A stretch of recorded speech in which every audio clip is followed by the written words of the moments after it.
에베소서 4장 25절에서 32절까지 봅니다.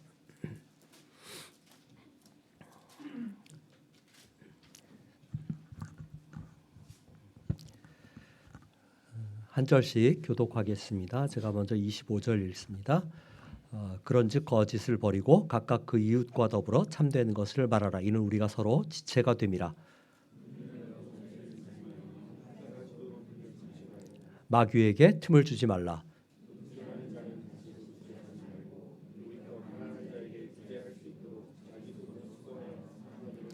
무릇 더러운 말은 너희 입 밖에도 내지 말고 오직 덕을 세우는 데 소용되는 대로 선한 말을 하여 듣는 자들에게 은혜를 끼치게 하라.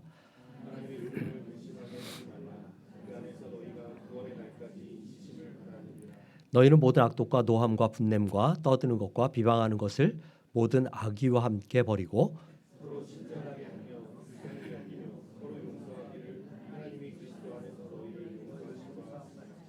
아멘.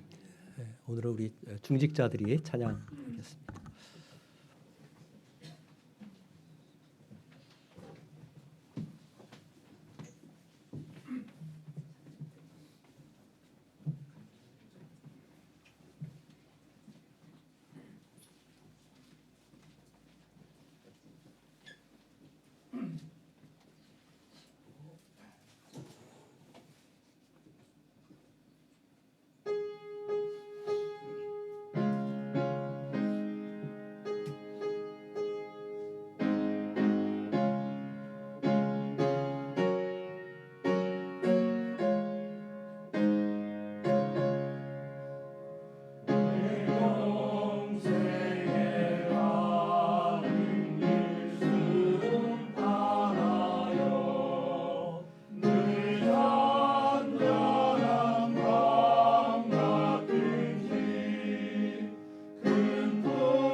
말씀 나누기 전에 제가 죄송하다는 말씀을 좀 드려야 됩니다. 감기 뒤끝이라 소리 잘 안 들리나요? 예. 관리를 잘 했어야 되는데 잘 못해서 그래서 거의 끝나가는 거의 끝이다 이렇게 생각을 하는데 아직 소리가 이렇게 맹맹합니다. 그래서 오늘 혹시라도 제가 가까이 안 간다고 서운해하지 마시기 바랍니다. 사실 고민을 많이 했어요. 그러니까 마스크를 써야 되나 아니면 어떻게 해야 되나. 근데 여러 가지 불편할 것 같기도 하고 그래서 그냥 담대하게 마스크를 벗었습니다. 지난번에는 이제 우리가 4장 17절부터 24절 가지고 옛사람을 벗어버리고 새사람을 입어라라는 말씀을 생각했습니다. 오늘 이제 청소년부 그 학생들이 같이 예배를 드리기 때문에 설명을 하면 새사람은 예수 그리스도를 예수님을 믿은 이후의 삶은 사람은 다 새 사람 이렇게 쉽게 생각하면 됩니다. 옛사람은 예수 믿기 이전의 사람이라고 얘기를 할 수 있어요. 그래서 예수 믿기 이전의 생활 양식이나 태도나 어떤 습관들을 나쁜 것들을 내어버리고 이제 예수님 믿은 이후에 예수 믿는 사람답게 살아야 한다라는 얘기를 4장 24절까지 했습니다. 그리고 이제 오늘 읽을 이제 볼 25절부터 그 이후에 5장 6장의 내용은 전체가 다 새 사람은 어떻게 살아야 하는가라는 것을 이야기하는 겁니다. 그래서 그 실천 사항들을 다루고 있다. 그렇게 얘기할 수 있어요.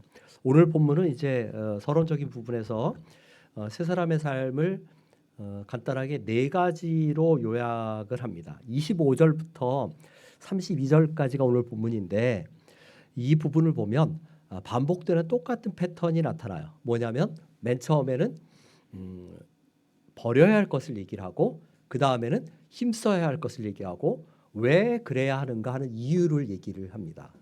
25절을 보세요. 먼저 거짓을 버리라 그러죠. 그 다음에 힘써야 할 것은 참된 것을 말하는 것입니다. 그리고 왜냐하면 우리가 서로 지체이기 때문이다라고 얘기를 해요. 26절, 27절 보면 분을 내어도 빨리 해소를 해야 한다. 그러니까 분을 내되 그 다음에 죄를 짓지 말아라라고 말하죠. 그 이유를 말하기를 27절에 마귀에게 틈을 주지 않기 위해서다라고 말합니다. 28절 말씀은 도둑질하지 말라라고 말하고 그 다음에 내 손으로 수고해서 열심히 일을 해라. 왜냐하면 가난한 자를 구제할 수 있도록 우리말 성경은 번역상 그 이유에 해당되는 그 목적에 해당하는 구절이 중간에 들어가 있어서 구조가 잘 드러나지 않지만 영어나 이런 그 영어 성경을 보면 조금 더 명확하게 드러납니다. 그 다음에 이제 29절 말씀 보면 더러운 말은 하지 말아라. 그 다음에 덕을 끼치는 선한 말을 해라. 왜냐하면 30절에 하나님의 성령이 근심하시기 때문이다. 이렇게 돼 있어요. 이게 이제 네 가지 패턴이 그대로 이어집니다. 그리고 이제 31절에서는 버려야 할 것을 총체적으로 다시 한번 이야기를 해요. 그리고 32절에서는 힘써야 할 것을 전체적으로 다시 한번 이야기합니다. 이것이 이제 오늘 에베소서 4장 25절에서 32절의 구조예요. 본문의 명령을 차례로 한번 쭉 살펴본 다음에 마지막으로 그 암시적으로 생각할 수 있는 교훈을 그 두 가지를 요점을 말씀드리고 말씀을 맺으려고 합니다. 첫째는 뭐냐면 새 사람은 거짓을 버리고 참된 것을 말해야 한다라고 얘기합니다. 25절 그런즉 거짓을 버리고 각각 그 이웃과 더불어 참된 것을 말하라. 이는 우리가 서로 지체가 됨이니라라고 말합니다. 여기서 이제 참된 것을 말하라. 이웃과 더불어 참된 것을 말하라. 이 말씀은 스가랴 8장 16절 말씀의 인용이에요. 스가랴서를 한번 보세요. 구약 성경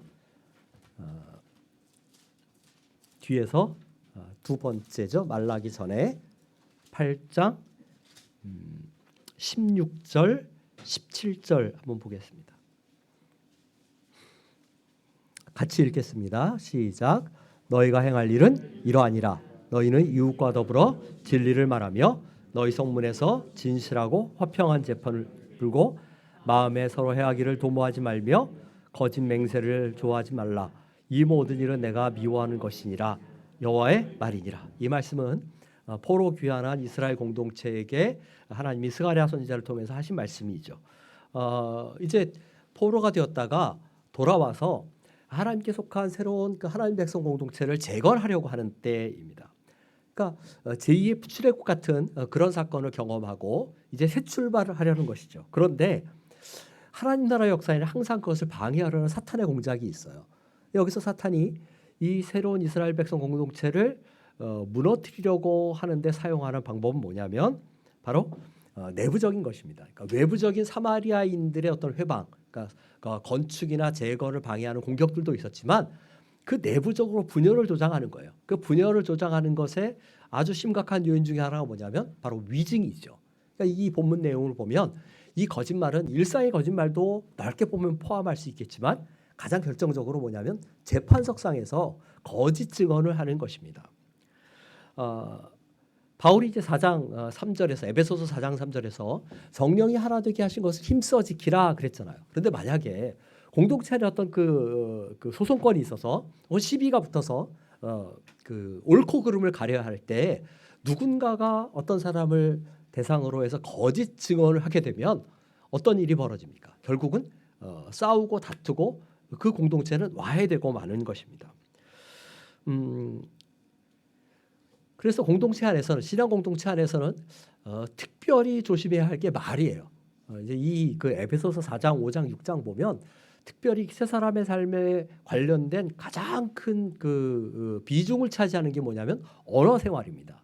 근데 그 언어 생활 가운데 다른 사람에 대해서 확실하지 않은 사실은 입 다물고 있어야 한다는 거예요. 불확실한 일은 언급을 회피해야겠다. 그렇지 않으면 자칫 공동체 하나됨을 깨트릴 수도 있다 하는 것입니다. 거짓말을 하지 않는 것 거기에 멈추지 않고 그다음 조금 더 나아가서 어디까지 가야 되냐면 진실을 말해야 한다라고 말해요. 진리를 말해야 한다. 그러니까 소극적인 태도에 머물지 말고 참된 것이 무엇인지 옳은 것이 무엇인지 진실한 것이 무엇인지를 말해야 한다는 겁니다. 창세기 12장을 보면 아브라함이 애굽으로 그 기근을 피해서 내려가는 이야기가 나오죠. 그런데 아브라함에게 걱정이 하나가 있어요. 그게 뭐예요? 아내인 사라가 너무너무 이쁜 거죠. 그래서 애굽 사람들이 그 사라를 빼앗기 위해서 자신을 죽일까 봐 갑자기 두려움에 휩싸였어요. 그래서 아내 사라와 둘이 서로 입을 맞추죠. 어떻게 해요? 너를 누이라고 하자. 그렇지 않으면 내가 죽을 것 같다. 참 비겁한 일인데 그렇게 합니다. 사실 이 이야기는 아브라함이 사라를 누이라고 하자 한 것은 100% 거짓말은 아니죠. 왜냐하면 실제로 이복 오누이 관계이기 때문에 그래요. 그래서 완전한 거짓말은 아니에요. 그러나 한편으로 보면 아브라함은 뭐예요? 완전한 진실을 말하는 것도 아니에요. 그러니까 절반의 진실을 말하고 3위 아닌 것은 감춘 것이죠. 결국 이 일 때문에 어떤 일이 벌어집니까? 애굽 사람들에게 재앙이 임하죠. 그래서 바로가 아브라함 불러다가 질책을 합니다. 이게 참 부끄러운 일이에요. 오늘날로 말하면 교회가 그리스도인이 세상에게 책망을 듣는 것과 똑같은 상황이에요. 결국 아브라함의 진실 은폐는 남에게는 피해를 갖다 줬고 자신에게는 수치를 안겨줬습니다. 우리가 거짓말하지 않는다는 것으로 만족할 때는 이런 일이 벌어질 수도 있어요. 나에게도 남에게도 불명예와 손해를 끼치고 특별히 신앙 공동체 안에 어떤 불화가 일어날 수 있다는 겁니다. 그래서 세 사람의 삶은 거짓말을 하지 않는 것 그리고 더 나아가서 진리를 말하는 것, 진실을 말하는 데까지 가야 한다 하는 겁니다. 두 번째는 세 사람의 삶은 분을 내어도 죄를 짓지 말아야 한다라고 얘기합니다. 26절 분을 내어도 죄를 짓지 말며 해가 짓도록 분을 품지 말라 이렇게 되어 있습니다. 26절 전반절을 직역하면 분을 내어라 그러나 죄를 짓지 말라 이렇게 되어 있어요. 그러니까 문장을 끊어서 하면 그러면 뒷부분 놔두고 보면 바울은 뭐를 얘기한 거예요? 화를 내라라고 얘기하는 거잖아요. 그렇죠? 우리가 이 말씀을 들으면 좀 당혹스러울 수 있어요. 마태복음 보면 산상수훈 중에 예수님이 말하기를 형제에 대하여 노하는 자마다 어떻게 된다고요? 지옥불에 떨어질 것이다. 이렇게 얘기를 하죠. 그러니까 심판을 받는다. 그렇게 얘기하죠. 그런데 이 에베소서 4장에 그 분을 낸다는 말이나 마태복음 산상수훈에 형제에게 노한다 하는 말이나 이 단어가 똑같은 단어예요. 그러니까 예수님 뭐라고 말했어요? 형제에게 화내면 안 돼라고 말씀하셨어요. 그러면 심판을 받을 거야라고 분명하게 말씀하셨어요. 근데 바울은 뒤에 단서를 달긴 했지만 화를 내라라고 얘기를 했어요.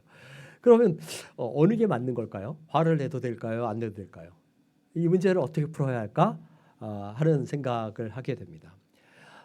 이 상충되는 문제를 푸는 것은 마태복음 5장 22절에 말씀에서 출발을 해야만 합니다. 헬라 성경의 경우도 원문에 따라 차이가 있지만 어떤 성경들은 원문 성경에 마태복음 5장 22절에 이유가 없이 까닭 없이 이런 말이 들어가 있어요. 그러니까 주님이 말씀하실 때 무조건 화를 내지 말라, 노하지 말아라 라고 말하는 것이 아니라 이유 없이 화를 내서는 안 된다. 근거가 없이 분을 내어서는 안 된다 라는 말씀을 하신 겁니다. 이것은 합당한 해석이라고 생각해요. 왜냐하면 마가복음 3장을 보면 예수님이 바리새인들의 악함과 그 완악함 때문에 근심하시고 노하셨다라고 말씀하시는 것을 보게 됩니다. 그러니까 예수님도 어떻게 하셨어요? 분노하셨어요. 그 예수님의 의분을 우리가 어디서 확인할 수 있습니까? 요한복음 2장을 보면 예수님이 성전에 들어가 성전 청결을 행하시는 것을 보게 되죠. 그러니까 성전에서 행사하고 돈을 바꾸고 하나님 예배하는 장소를 온통 그 자기들의 이익의 도구로 삼고 그 훼손하는 그들을 보고 주님이 화를 내셨어요. 이런 분노는 있어야 하고 또 필요한 것이죠. 그 본문에서 바울이 말할 때 분을 내어라라고 한 말도 바로 이것을 말한다고 할 수 있습니다.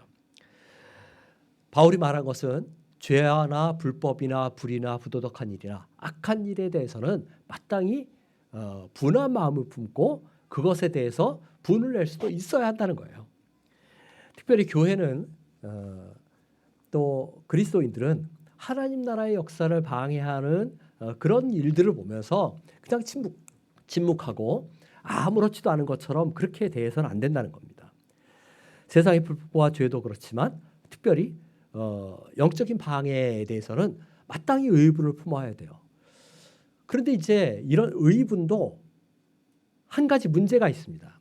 그게 뭐냐면 오래 가면 그것이 변질되거나 잘못될 위험이 있다는 거예요. 이유가 있는 분노라도 시간이 지나면 죄로 치우칠 수 있는 위험이 있다는 것입니다.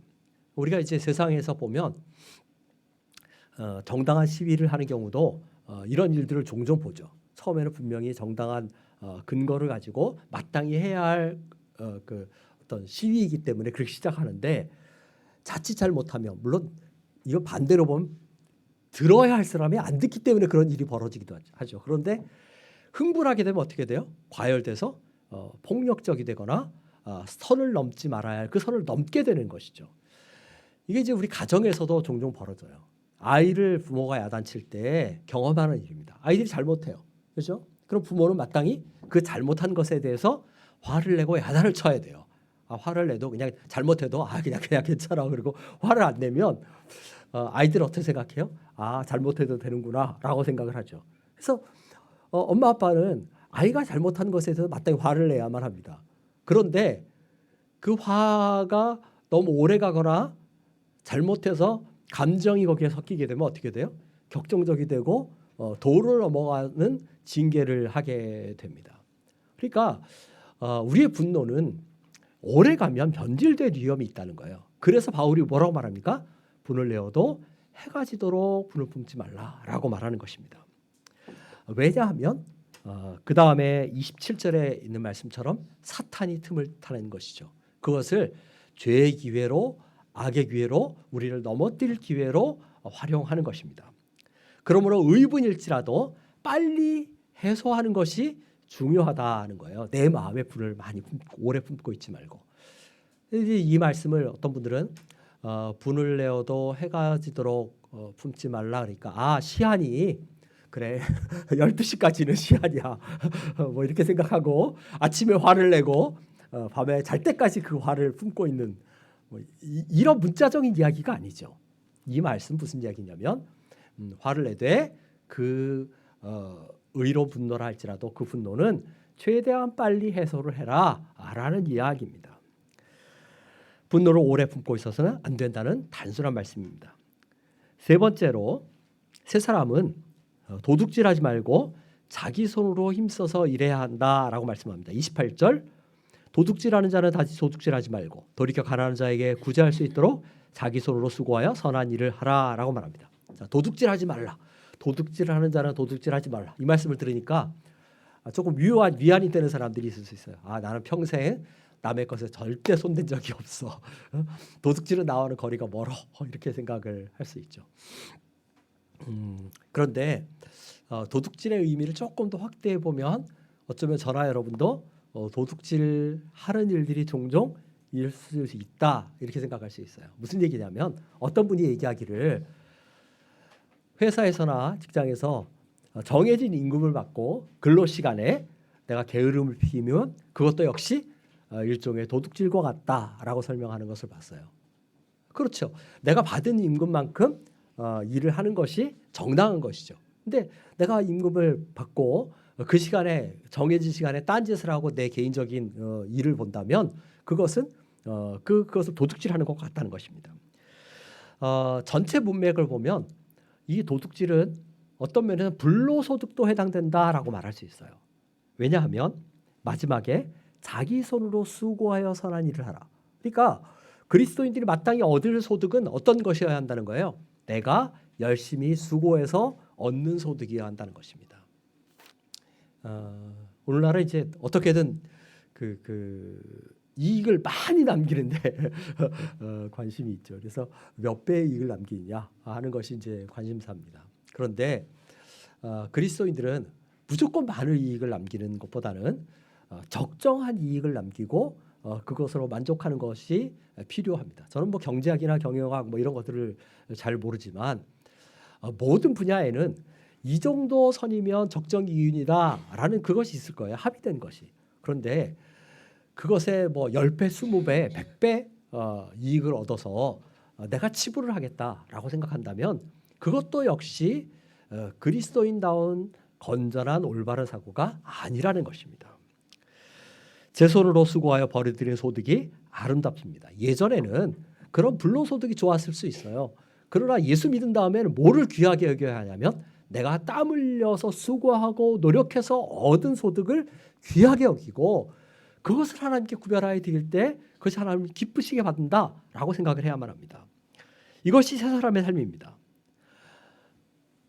한 가지 더 이 구절에서 주목할 것은 뭐냐면 왜 우리가 힘써서 그렇게 일해야 하느냐 하는 거예요. 그것은 나 자신만을 위해서가 아니라 구제하기 위해서, 남을 돕기 위해서라는 것입니다. 그러니까 일하는 동기가 변해요. 세 사람이 들면 그 삶의 근본적인 동기가 바뀝니다. 예전에는 나를 위해서 일하고 내 안위와 내 만족과 내 필요를 위해서 일했다면 이제는 내가 누군가에게 베풀기 위해서 일하는 것입니다. 이전의 동기는 이기적이었다면 이제는 이타적인 삶이 된다는 겁니다. 그리스도인들은 열심히 일해야만 합니다. 그런데 자기만을 위해서가 아니라 남에게 베풀기 위해서 열심히 일해야만 합니다. 베푸는 자에게 행복이 있습니다. 네 번째, 세 사람은 더러운 말을 버리고 선한 말을 해야만 합니다. 29절 무릇 더러운 말은 너희 입 밖에 쏟아내지 말고 오직 덕을 세우는 데 소용되는 대로 선한 말을 하여 듣는 자들에게 은혜를 끼치게 하라. 어떤 사람 보면 말마다 욕을 섞어서 하는 사람이 있어요. 그죠? 뭐 요새 뭐 제가 요즘 청소년들은 잘 모르는데 뭐 저희 때나 뭐 그 이후에 이렇게 좀 보면 욕설이 안 들어가면 그 문장이 성립이 안 되더라고요.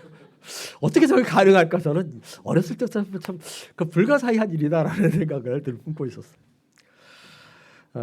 어떤 사람은 참 안 좋은 일인데 입만 열면 음담패설을 합니다. 어떤 사람은 입만 열면 누군가를 경멸하거나 깎아내려가 폄훼하는 그런 말을 하는 사람이 있어요. 험담과 비방을 즐기는 것입니다. 이런 말들은 새 사람에게 어울리지 않는 말이다라고 얘기를 합니다. 이제 5장에 가면 이 새 사람에게 어울리지 않는 말을 얘기하는데 5장 4절에 누추함과 어리석은 말이나 희롱의 말이 마땅치 아니하니 오직 오히려 감사하는 말을 하라 이렇게 얘기합니다. 누추하다는 말은 그 추잡한 말이에요. 그 다음에 어리석은 말은 술 취한 사람의 말입니다. 그러니까 술이 취해서 분별력이 없이 하는 말이에요. 희롱의 말은 그 지저분한 농담을 얘기합니다. 이런 말들은 다 더러운 말이다라고 말하고 있어요. 이 더럽다는 것은 부패한 말이라는 거예요. 조금 더 넓게 말하면 무가치한 말, 무익한 말이라는 것입니다. 우리가 기억할 것은 뭐냐면 예수님이 뭐라고 말씀하셨어요? 너희가 무슨 무익한 말을 하든지 심판날에 하나님이 그것을 다 심판하실 것이다 라고 얘기하십니다.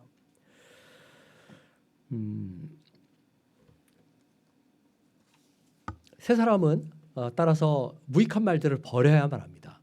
유익한 말을 해야 하는데 그것이 뭐냐면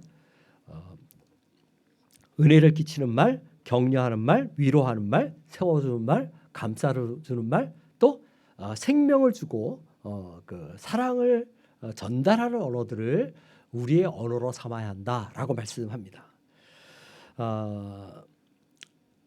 사람이 화가 나면 아까도 이제 분노하는 것에 대해서 얘기했는데 분노하게 되면 흥분하게 되면 말을 함부로 하는 경우들이 종종 있죠.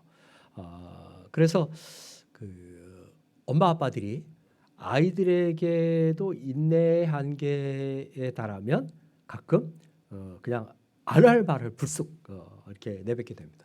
제가 이제 우리 청소년들이 있으니까 그러는데 가만 보면 어떤 때 보면 그 부모 입장이 이해가 돼요. 왜냐하면 아이들은 엄마 아빠가 그 한계치에 달할 때까지 이렇게 그 뭐라고 말하죠? 약을 올린다고 해야 되나요? 그런 경향이 있어요. 보면 그래서 참다 정말 못 견디게 하는 그런 면들이 있습니다. 그래서 우리 청소년들이 엄마 아빠 대할 때 그 한계치까지 가지 않도록 조심하셔야 말합니다. 근데 엄마 아빠들이 그 한계치에 달하면 요즘 세대 부모들은 그런 얘기 안 하는데 저희 윗세대 부모님들은 아주 안 좋은 말을 가끔 하셨는데 그것이 뭐냐면 이 망할 자식, 망할 놈의 자식이란 말이에요. 어떤 분이 말하기를 이것처럼 안 좋은 말이 없다라고 얘기를 했어요. 내 자식이 망하면 좋겠습니까? 그러니까 그렇게 말하지 말고 야, 이 복 받을 놈아 이렇게 말하라고 얘기했는데 이 그 도움이 되지 않는 말, 덕이 되지 않은 말은 입에 올리지 않도록 조심해야만 합니다. 언어는 습관이에요. 내가 써버릇하면 그것이 입에 붙게 돼 있어요. 그래서 아예 그런 말은 입에 붙지 않도록 해야 하는 겁니다. 말이 사람을 살리기도 하고 죽이기도 합니다. 긍정적인 언어, 적극적인 언어, 생명의 언어, 사랑의 언어를 우리가 써야만 합니다. 그렇지 않으면 어떤 일이 벌어져요? 성령이 근심하신다라고 말합니다. 30절 말씀에 하나님의 성령을 근심하게 하지 말라. 그 안에서 너희가 구원의 날까지 인치심을 받았느니라 라고 말합니다. 어떤 분들은 이 30절 말씀을 이 앞에 전체에 해당하는 것으로 봐요. 그래서 25절에서 29절까지 말한 네 가지 여기에 다 성령이 근심하신다 이렇게 얘기를 하지만 그 30절 우리말에는 그게 나타나지 않는데 30절 첫머리를 보면 여기에 그리고라는 말이 나옵니다. 그래서 이것은 29절과 바로 연결되는 문장이다라는 것을 알 수 있어요. 성령님은 우리가 거짓말할 때도 혹은 분을 낼 때도 혹은 도둑질할 때도 마음에 근심하시지만 어떤 때 특별히 근심하시냐면 더러운 말을 할 때, 무익한 말을 할 때 특별히 근심하시고 슬퍼하신다라는 것을 기억하시기 바랍니다. 성령은 거룩한 영이죠. 우리 안에서 거룩함을 이루어 가시는 분이에요. 근데 거룩하신 성령님이 우리 안에 거하시면서 내 입에서 나오는 우리가 말하는 더러운 말을 들으면 얼마나 거슬리시겠습니까? 그것이 바람직하지 않다는 거예요.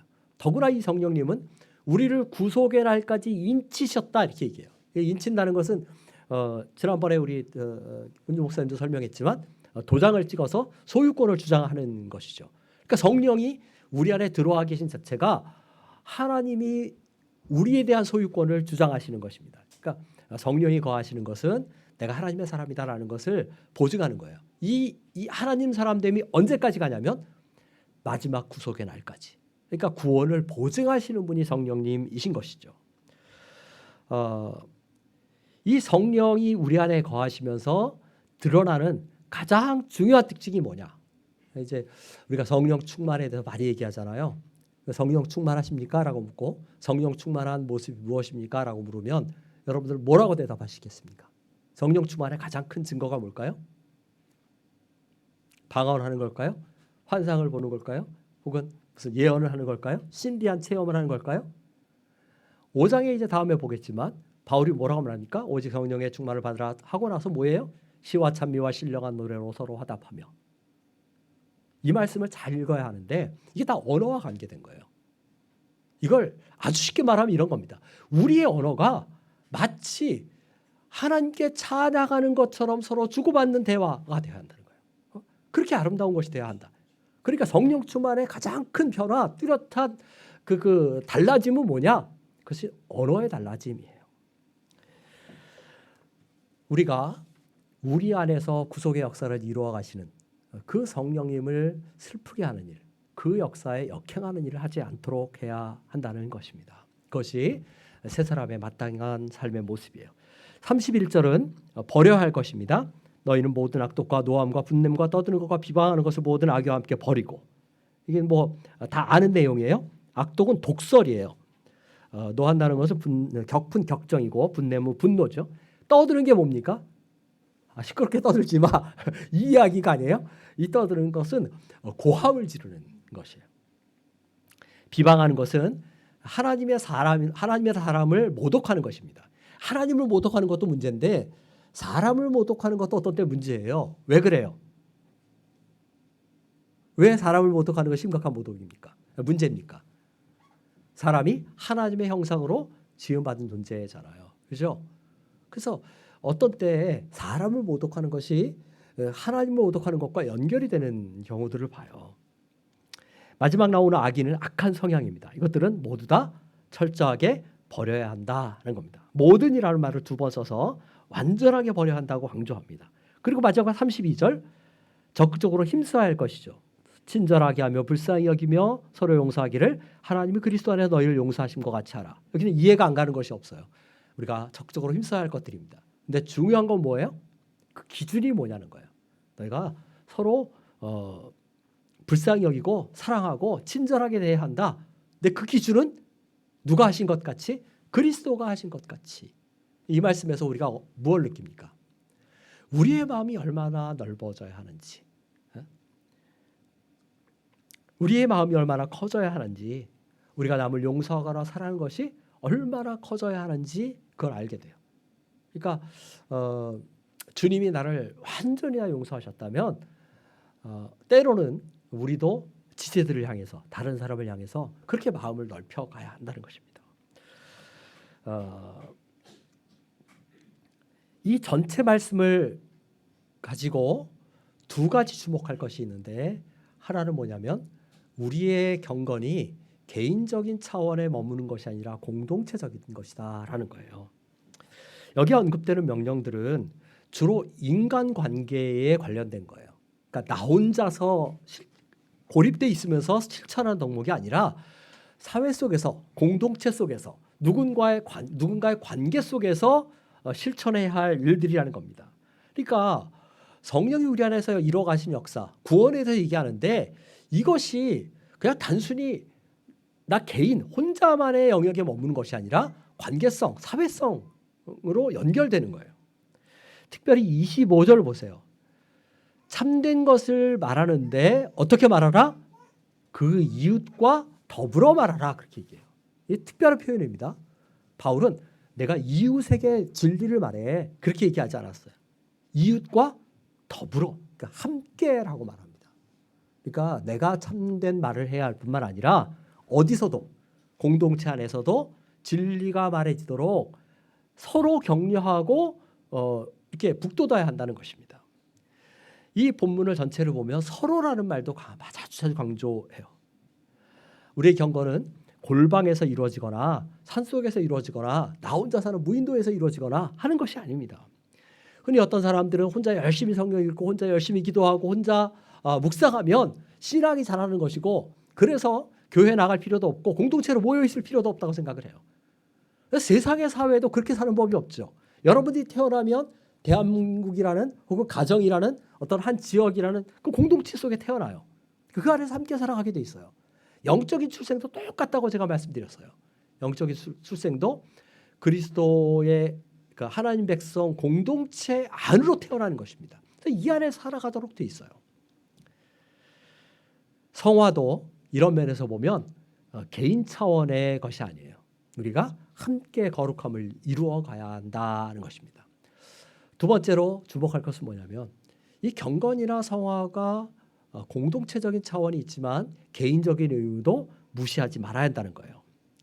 가끔 이제 그 공동체적인 그 어떤 믿음, 성장 이런 것들을 강조하다 보면 개인을 공동체 안에 감추어 버리는 경우들이 있습니다. 오늘날 이제 교회가 대형화되면서 메가처치들이 되면서 이런 현상들이 더 많이 일어나요. 그 안에 숨어 있는 그리스도인들. 그래서 이제 어떤 분들은 자기가 출석하는 교회의 건물의 크기나 공동체의 사이즈만큼 내 믿음이 큰 것처럼 착각하고 삽니다. 그러니까 많은 사람들이 쉽게 말하면 영적인 차원에서도 브랜드에 매달려 있는 것이죠. 그러니까 어떤 브랜드를 내가 소비하면 내가 그만큼 잘난 사람인 것처럼 착각하는 그런 현상이 우리에게 있는 것 같이 영적인 차원에서도 그런 일들이 벌어져요.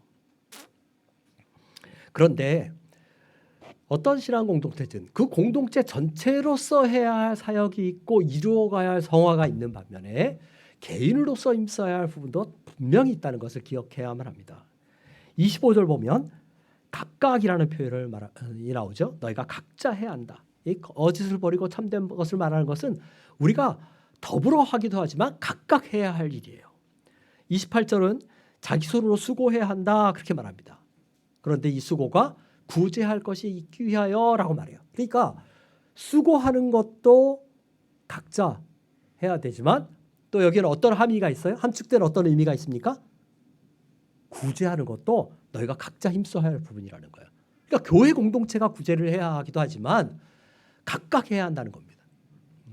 제가 예전에 이제 어느 글을 읽다 보니까 이 그 구제나 선행의 공적인 차원 말고 개인적인 차원을 얘기할 때 이런 얘기를 하더라고요. 우리가 다 국가에 세금을 내잖아요. 이제 그러다 보니까 사람들이 그 서구의 이야기일 수 있겠지만 이런 생각을 한다는 거예요. 길가에 사고를 당해 넘어진 사람이 있거나 아픈 사람이 있으면 보고 얘기하기를 나는 국가에 세금을 냈으니까 지자체가 알아서 하고 나라가 알아서 할 거야. 곧 119가 올 테니까 나는 신경 쓸 것 없어. 그리고 그냥 가버린다는 거예요. 이건 잘못됐다는 것이죠. 어쩌면 우리가 이런 생각을 할지 몰라요. 나는 교회에 헌금했으니까 구제도 교회가 알아서 하고 선교사 교회가 알아서 하고 섬김도 교회가 다 알아서 할 거야. 그러니까 나는 그냥 헌금만 열심히 드리면 되고 개인의 삶에서는 전혀 그런 거 신경 안 쓰고 살아도 돼. 이렇게 생각하면 잘못됐다는 것입니다. 교회 공동체 전체로 해야 할 선행과 구제와 선교가 있고 여러분들 각자에게 하나님 소원을 주셔서 또 더 힘써서 해야 할 그런 부분들이 있는 것입니다.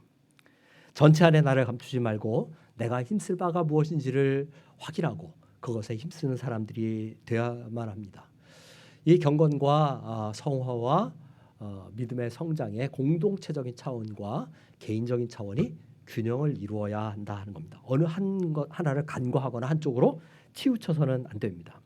우리 한 사람 한 사람이 다 세 사람의 삶의 양식을 따라서 살아야 돼요. 그리고 동시에 공동체 전체가 함께 그렇게 살아야만 합니다. 그럴 때 우리 각 지체가 연락하고 상합해서 정말 그리스도의 몸의 장성한 분량이 충만한 데까지 그렇게 자라가게 될 것입니다.